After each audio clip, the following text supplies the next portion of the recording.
शेख अरबी अशरफ रबी शेख अरबी अशरफ रबी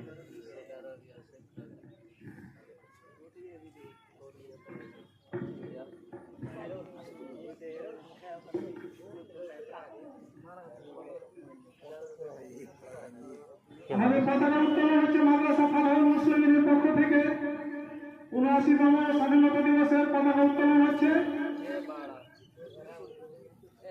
পতাকা উত্তোলন করছেন প্রতিষ্ঠানের প্রধান শিক্ষক মহাশয়, সভাপতি সাহেব, সেক্রেটারি সাহেব, নাজেম সাহেব। পতাকা উত্তোলন হয়ে গেলে এবার আমাদের জাতীয় সঙ্গীত হবে। জাতীয় সঙ্গীত, তারপরে আমাদের একটা ছোট্ট অনুষ্ঠান হবে। জাতীয় সঙ্গীতের জন্য মাদ্রাসা ফালাহুল মুসলিমিনের ছাত্র মাসিদুল ইসলাম এবং তার সঙ্গে কেউ থাকবে এসো।